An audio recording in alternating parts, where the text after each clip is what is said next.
Bismillahirrahmanirrahim. Assalamualaikum warahmatullahi wabarakatuh. Waalaikumsalam warahmatullahi wabarakatuh.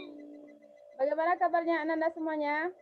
Alhamdulillah baik, Bu. Yang tidak menampilkan video recordnya, tolong ditampilkan Ananda supaya Ibu lihat wajah-wajah Ananda yang berseri-seri pada pagi hari ini. Yang lebih berseri yang di sampingnya, silakan. Ini saya berseri, Bu. Ya. Karena saya semangat belajar sama Ibu, Bu. Alhamdulillah. Baiklah Anda semuanya, sebelum kita masuki pembelajaran kita, alangkah baiknya kita akan berdoa dulu. Ada yang bisa memimpin? Miftahul Fikri Ketua, Bu. Silakan Pak Ketua.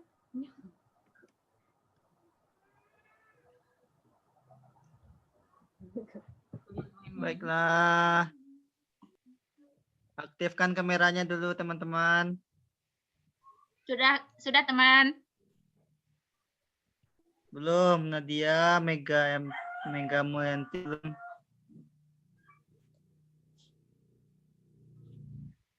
Ya, satu lagi. Mega Mulyanti tadi kehilangan sinyal, teman.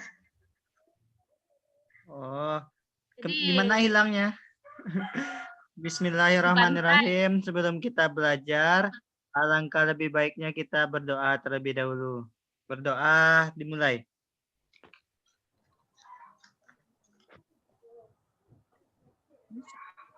Berdoa selesai. Baiklah Anda semuanya, dengan dibacakan doa tadi, semoga lancar pembelajaran kita dari awal sampai akhir. Amin, amin ya rabbal alamin. Baiklah, sebelum Ibu akan absen dulu ya. Yang pertama, Mega Cikawati. Mega Cikawati hadir, Bu. Elsa. Saya. Tampilkan wajah cantikmu.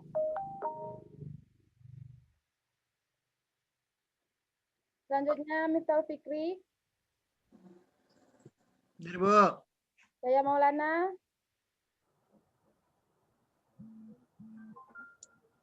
Aman atau masih ngantuk? Kayaknya belum makan tuh, Bu. Yuk, buka materi sejam lebih hari yuk. Anissa Mawadah. Anissa Mawadah ada? Hadir, Bu. Nadia Tujarna. Hadir, Bu. Wih, semangat. Mega Mulyanti. Ini, Bu. Semangat, Bu. Mantap, pertahankan. Mega Mulyanti ada? Iya, Bu. Mega Mulyanti ada? Oh, Mega Mulyanti tadi kehilangan sinyal, Bu. Oh, seperti itu. Ntar ya, anak Ibu. Ntar ya, sayang. Baiklah, Anda semua. Ibu izin share screen ya.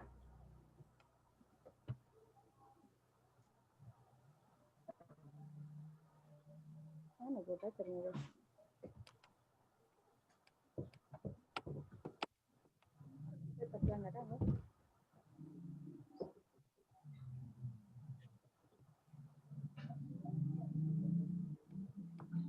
Baiklah, kemarin kita membahas tentang perangkat keras, perangkat lunak, dan pengguna. Apa Anda masih ingat tentang pembelajaran kita yang kemarin? Ada ingat? Yang perangkat keras, ingat perangkat keras, Bu. Coba jelaskan Anda, berdasarkan pemahaman Anda. Perangkat keras kan, Bu? Ya. Jadi perangkat keras itu atau hardware itu merupakan komponen yang memiliki wujud dan dapat disentuh dan diraba, Bu. Bisa dikaca-kaca, Bu. Ya, betul. Contohnya apa? Apa, Bu? Contohnya, Bu? Ya. Contohnya mouse. Dan apa namanya, Bu, untuk tekan-tekan itu keyboard, Bu. Keyboard itu masuk ya, Bu? Terus ada printer juga, Bu. Enggak, Bu. Sebentar, Bu. Tapi kan itu ya Maulana nunjuk tangan, Bu. Baiklah, perangkat keras itu kan kemarin yang bisa disentuh. Contohnya ada monitor, keyboard, infocus, speaker dan sebagainya. Ini contoh gambarnya. Selanjutnya ada kemarin kita membahas tentang perangkat lunak. Berarti yang lawan dari yang perangkat lunak itu lawan dari perangkat keras, yaitu seperti ada Google, browser, dan sebagainya. Dan ada disebut dengan pengguna atau brandware, yaitu orang yang mengendalikannya. Belum Anda semuanya, kita masuk pada pembelajaran kita, yaitu tentang persoalan saat menggunakan komputer. Sama-sama kita ketahui bahwa komputer itu mempengaruhi segala aktivitas kita manusia. Ya, di berbagai bidang, seperti contohnya ada bidang pendidikan seperti yang kita gunakan pada saat ini, ataupun dalam bidang pekerjaan dan sebagainya. Dalam sesuatu kegiatan yang kita laksanakan, pasti akan mendapatkan suatu dampak, yaitu ada dampak positif dan ada dampak negatif. Di dampak positifnya itu, kita itu akan memperoleh suatu ilmu pengetahuan, informasi, dan sebagainya. Namun, dalam pembahasan hari ini, Ibu akan membahas tentang dampak-dampak yang ditimbulkan atau dampak negatifnya. Seperti ada kelelahan mata, ataupun lebih tepatnya itu Ibu akan membahas tentang permasalahan kesehatan, di mana mata itu jadi buram atau lelah dan sebagainya. Untuk memperjelasnya, Ibu akan memasuki pembelajaran kita, yaitu tentang pengelompokan persoalan saat menggunakan komputer. Megawati, kau berubah ya? Jika kau berubah jadi... Baiklah, kita masuk kepada keluhan.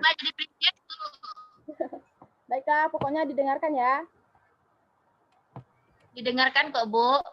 Baiklah, kita masuk kepada keluhan pertama, yaitu seperti yang kita ketahui mengenai keluhan visual, iritasi mata, dan kekaburan pandangan. Di mana faktor penyebabnya itu yaitu pat cahaya yang memadai, seperti jarak ilustrasi antara 300 sampai pada illuminance 700 lux.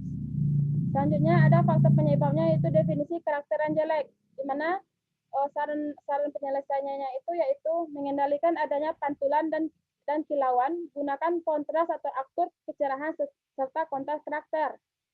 Selanjutnya ada faktor penyebabnya yaitu kilauan dan pantulan cahaya, di mana sarannya itu yaitu meletakkan layar tampilan sejajar dengan jendela, pakai pelindung kilau yang kita perlukan. Dari ketiga permasalahan ini, faktor penyebab ini, kita dapat menyimpulkan bagaimana kita itu harus mengatur tentang posisi pencahayaan atau letak cahaya yang pas dan aman pada mata kita, agar tidak menimbulkan berbagai macam keluhan seperti kekaburan mata, lelah mata, dan sebagainya. Selanjutnya kita masuk kepada keluhan yang kedua, yaitu leher, bahu, dan lengan. Di mana faktor penyebabnya itu adalah meja tinggi tidak memadai. Berarti meja itu tidak sesuai dengan ukuran kita, atau kita itu mungkin lebih kesulitan dalam pelaksanaan, seperti mejanya itu lebih tinggi ataupun lebih rendah. Selanjutnya, sarannya itu yaitu sediakan meja kerja yang tinggi yang diatur dan memungkinkan pengguna untuk mengatur, dan memungkinkan pengguna untuk mengatur ketinggian layar tampilan dan papan ketik. Berarti kita itu sesuaikan, seperti yang Ibu katakan tadi, kita sesuaikan dengan kondisi atau apa yang kita butuhkan. Selanjutnya kita masuk pada pergelangan tangan.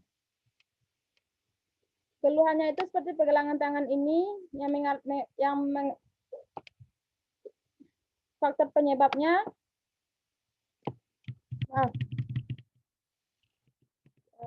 kelebihan.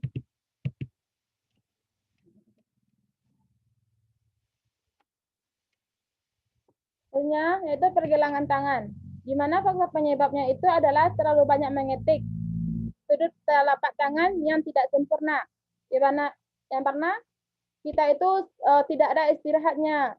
Sebaiknya itu kita ada atur penjedaan yang terjadi pada kita tuh melakukan pengetikan, agar telapak tangan kita itu ada relax atau istirahatnya. seperti yang Ibu katakan tadi, caranya itu ada seperti itu. Selanjutnya yaitu keluhan. Keluhan keempat yaitu rasa pegal di punggung dan pinggang. Di mana faktor penyebabnya itu adalah ruang kaki yang sempit, kursi yang tidak memadai. Sarannya yaitu sediakan meja kerja yang memadai sehingga kaki pengguna dapat bergerak dengan bebas. Jadi adakan berdasarkan tingkat kenyamanan kita masing-masing. Jangan terlalu tinggi dan jangan terlalu rendah. Selanjutnya yaitu sediakan kursi yang dapat memberikan dukungan pada bagian pinggang dan punggung yang dapat diatur ketinggiannya. Karena Cika terlalu semangat dalam pemateri pembelajaran Ibu, tolong Cika jelaskan kembali tentang persoalan yang digunakan komputer pada keluhan rasa pegal di punggung dan tangan, pinggang.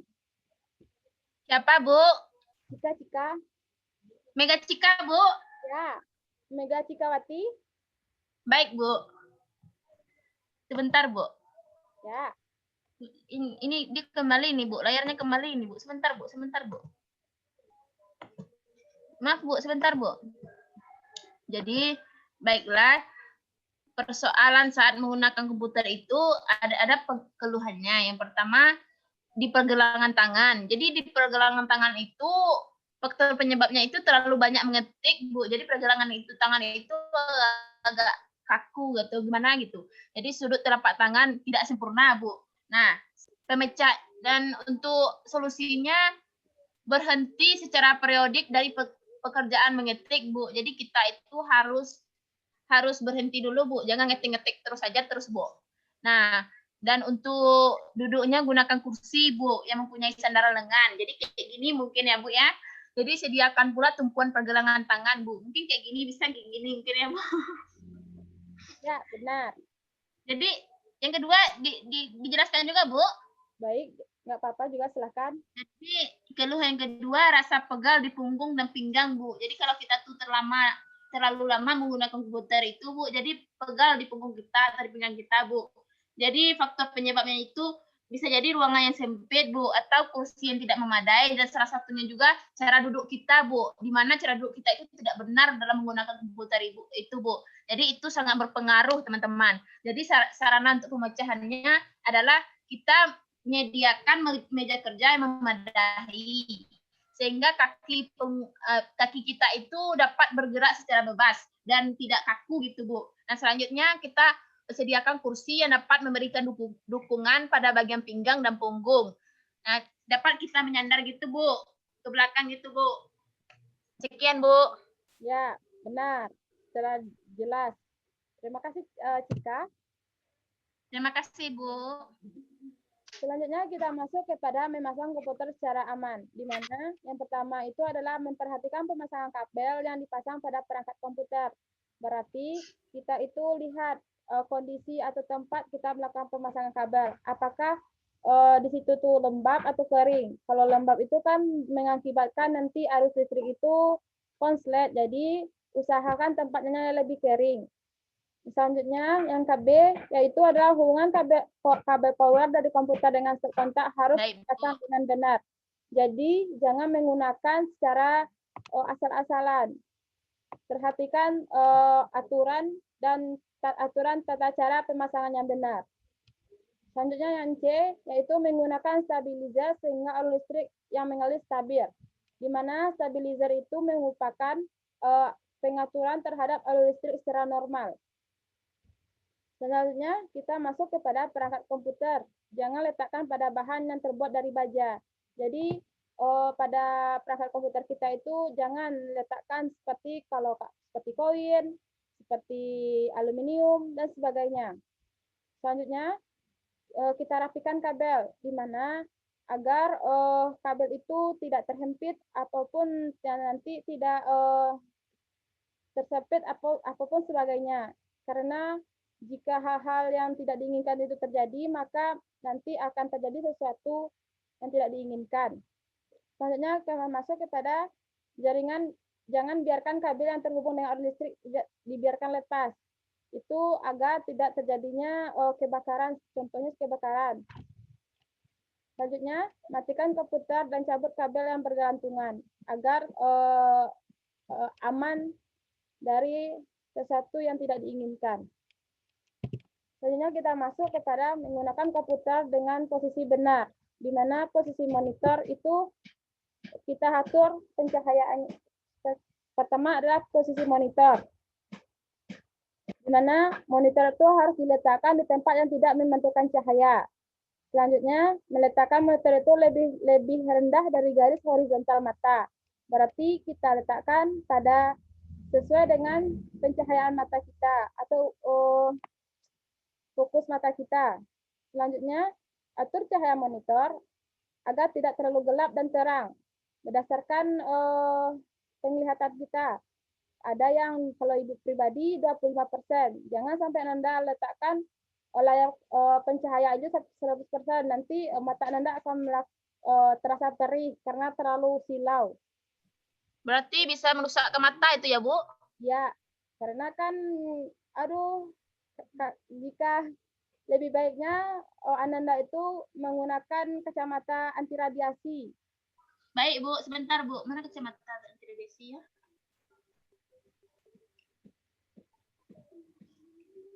Ya. Selanjutnya, sering-sering mengedipkan mata minimal 5 detik setiap 10 menit apabila mata terasa lelah. Jadi kita itu ada relaksasinya mata atau enggak kita lakukan penjedaan terhadap mata. Jangan terlalu fokus kepada komputer. Sekali-kali kita arahkan posisi mata itu seperti kalau ke arah luar jendela, ke samping, ataupun kemanapun. Jangan terlalu fokus. Berarti bisa ngedip-ngedip gitu ya, Bu? Kayak gini, Bu? Ya, Ya, Bu? Dikedipnya sekali-sekali, tapi kalau sering-sering itu berbahaya. Ah, iya, baik, Bu. Ya, selanjutnya kita masuk kepada posisi keyboard. Di mana posisi keyboard itu diletakkan kepada tempat yang mudah kita jangkau. Jangan terlalu jauh dan jangan terlalu dekat. Karena kita akan mengetik. Jika terlalu dekat kan susah juga mengetiknya, apalagi terlalu jauh. Intinya itu kita usahakan sejajar dengan tangan kita. Selanjutnya kita masuk kepada posisi mouse. Seperti pada keyboard tadi, posisinya itu letakkan kepada yang posisi yang mudah kita jangkau, agar mudah juga kita kendalikan. Selanjutnya kita pada posisi meja dan kursi. Jadi kita letakkan pada posisi yang menurut kita nyaman menggunakannya. Jangan terlalu tinggi, jangan terlalu rendah. Intinya nyaman. Selanjutnya, Oh iya, Bu. Kalau nyaman itu berarti enak ya, Bu? ya, enak. Pasti kita tuh betah. Jadi ya, Bu. Bu. Berarti Ya. intinya nyaman ya, Bu? Ya, benar. Kita masuk kepada pengaturan posisi tubuh. Di mana posisi tubuh kita itu yang pertama adalah posisi kepala dan leher. Posisinya tegak. Pada saat kita bekerja di depan komputer, posisi kepala dan leher kita itu tegak dengan wajah menghadap langsung ke layar monitor seperti yang Anda lakukan pada hari ini. Pasti tegak, mungkin geser kanan, geser kiri. Nanti ujung-ujungnya tegal kalau geser kanan, geser kiri. Bu, saya nggak tegak sekarang, Bu. Ini bungkuk, ini, Bu. Kalau bungkuk pasti merasakan agak tegal, kan? Oh iya, Bu. Leher dan selanjutnya, leher tidak boleh membungkuk seperti yang katakan Anda tadi, akan merasakan sakit pada leher ataupun pundak. Selanjutnya kita masuk kepada punggung. Seperti pada posisi tadi itu, posisi punggung itu tegak, tidak miring ke kiri ataupun ke kanan, tidak membungkuk dan tidak bertumpu terlalu miring ke belakang, merupakan posisi yang baik. Untuk memperoleh posisi punggung yang baik, harus didukung dengan tempat duduk yang baik dan nyaman. Selanjutnya kita masuk kepada posisi pundak. Di mana posisi pundak itu, yang baik itu adalah tidak terlalu terangkat dan tidak terlalu ke bawah. Apabila otot bahu masih tegang, ini berarti posisi pundak belum benar. Jadi, usahakan pada posisi pundak yang benar, tidak menunduk ke bawah, tidak menunduk ke atas. Selanjutnya kita masuk kepada yang D, yaitu posisi lengan dan siku. Di mana apabila dapat mengetik dan memakai mouse dengan dengan nyaman, masing-masing orang memiliki posisi nyaman tersendiri. Posisi lengan yang baik yaitu apabila tangan berada di samping tubuh dan siku membentuk sudut yang lebih besar dari 90 derajat Celcius. 90 derajat. Selanjutnya kita masuk kepada posisi kaki, di mana posisi kaki itu saat bekerja di komputer itu letakkan kaki di lantai atau sandaran dengan seluruh telapak kaki menyentuh lantai dan siku yang membentuk sudut tidak kurang dari 90 derajat. Apa Anda paham? Paham, Bu. Coba Elsa jelaskan tentang mengatur posisi tubuh itu ada 1, 2, 3, 4, 5. Coba Elsa sebutkan 5 posisi mengatur posisi tubuh. Baik, Bu. Mengatur posisi tubuh. Yang pertama itu posisi kepala dan leher itu posisinya tegak. Kedua, posisi punggung yang baik. Yang ketiga, posisi pundak tidak terangkat dan tidak ke bawah. Yang keempat, posisi lengan dan siku, posisi yang nyaman. Dan yang terakhir itu posisi kaki pada lantai atau sandaran kaki. Ya, benar.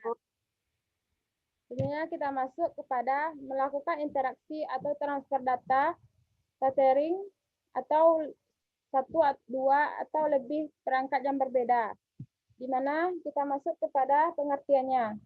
Tethering itu sendiri merupakan fitur untuk menghubungkan perangkat dengan 1 atau lebih perangkat lainnya, yang biasanya kita gunakan pada smartphone ataupun komputer, tablet, dan sebagainya. Tethering itu seperti membuat WiFi hotspot portable, memungkinkan berbagai koneksi agar dapat mengakses internet dengan mudah dari ponsel atau tablet dengan perangkat lainnya, seperti laptop, komputer, atau ponsel. Seperti yang kita Ananda pakai pada hari ini, untuk bisa melakukan aktivitas Zoom seperti ini, pasti Ananda itu menggunakan seperti hotspot. Hotspotnya bisa melalui WiFi ataupun WiFi yang seperti IndiHome ataupun hotspot melalui HP. Selanjutnya, tethering atau koneksi untuk menghubungkan dari perangkat satu dengan perangkat lainnya itu dilakukan melalui beberapa metode. Yang pertama ada melalui jaringan WLAN, kemudian bertindak sebagai hotspot seperti yang Ibu jelaskan tadi. Yang kedua ada melalui fitur Bluetooth, dan ketiga ada melalui koneksi langsung menggunakan kabel USB. Selanjutnya kita masuk kepada fitur tethering, di mana sistem operasi pada setiap perangkat tidak sama dengan yang lainnya.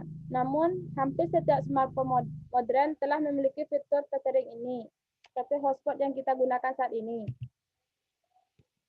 Selanjutnya, kita masuk kepada cara memeriksa dukungan fitur tethering, di mana caranya itu yang pertama adalah kita buka setelan atau setting, lalu kita masuk kepada menu jaringan dan nirkabel atau wireless and network, lalu kita pilih lainnya atau more.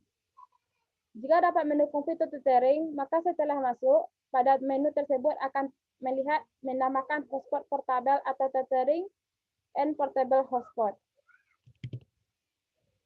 Lalu pilih menambahkan dan hotspot portable atau tethering and portable hotspot. Selanjutnya pada menu ini akan terlihat dukungan tethering dengan menggunakan hotspot WLAN, portable, Bluetooth, atau USB yang tadi. Selanjutnya, setiap ponsel itu mungkin memiliki dukungan yang berbeda-beda, bisa memiliki 1 atau lebih dari dukungan tersebut. Selanjutnya, kita masuk kepada metode yang pertama, yaitu hotspot WLAN portable, di mana cara mengaktifkan hotspot ini yaitu kita buka setelan atau setting, lalu kita masuk kepada menu jaringan dan nirkabel, lalu masuk kepada wireless and network, lalu kita pilih lainnya atau more. Selanjutnya, kita pilih menambahkan dan hotspot portable atau tethering and portable hotspot. Selanjutnya, kita hidupkan hotspot WLAN portable atau portable WLAN hotspot. Apa ada pertanyaan?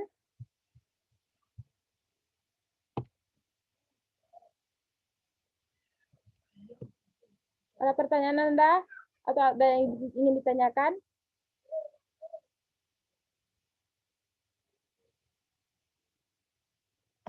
Tidak, Bu. Baiklah, kita lanjut Lanjut, Bu. kepada Bluetooth. Yang kedua metodenya yaitu Bluetooth. Caranya yaitu kita buka setelan atau setting seperti yang tadi, yaitu pada sama seperti yang tadi, kita pilih menu jaringan dan kabel atau wireless and network, lalu pilih lainnya. Pilih menambahkan dan hotspot portable atau tethering dan portable hotspot. Lalu hidupkan penambah Bluetooth atau Bluetooth tethering. Catatannya yaitu setelah menghidupkan Bluetooth tethering, perangkat lainnya dapat menggunakan username dan password yang telah diatur terlebih dahulu, seperti yang disebutkan bahwa pada fitur keamanan agar dapat terhubung dan juga setelah terlebih dahulu melakukan pairing.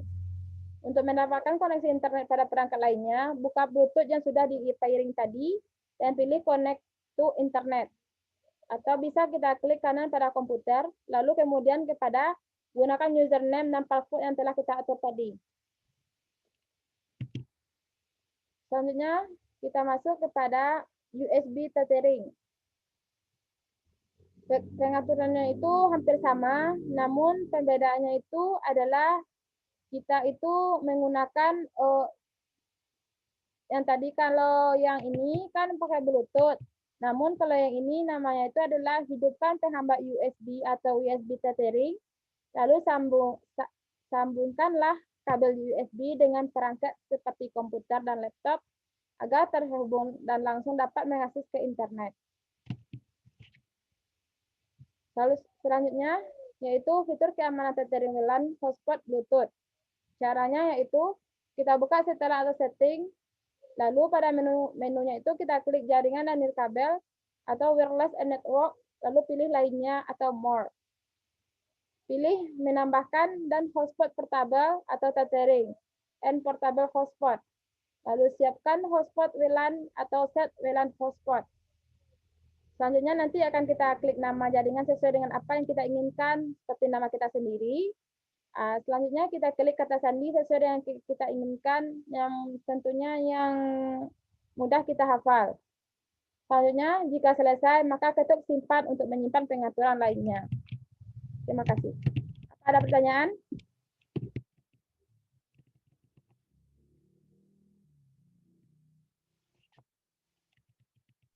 Enggak, Bu. Tidak, Bu. Sudah paham, Bu.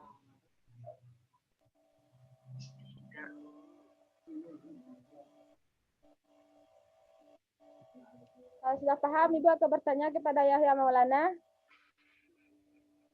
Apakah masih di sana atau tidak? Masih tuh, Bu. Atau sudah tidur? Atau enggak kepada Mega Cika? Ada. Yahya Maulana, tolong jelaskan tentang cara memeriksa dukungan fitur tethering. Baik, Bu. Cara memeriksa dukungan fitur tethering. Untuk memeriksa apakah ponsel telah mendukung fitur tethering, pertama kita buka setelan atau setting. Selanjutnya, pada menu jaringan dan kabel atau wireless network, pilihnya atau jika dapat mendukung fitur tethering, maka setelah masuk, pada menu tersebut akan terlihat menambahkan dan hotspot portable atau tethering dan portable hotspot. Ya, Bu. Baik, terima kasih.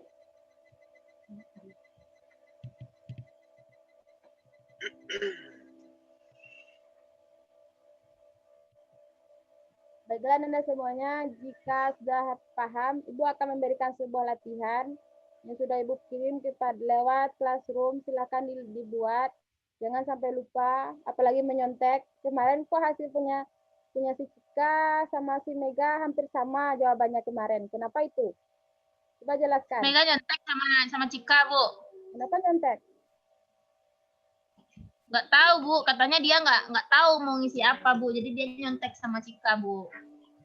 Baiklah, hari ini Ibu maafkan, tetapi besok jangan diulang ya.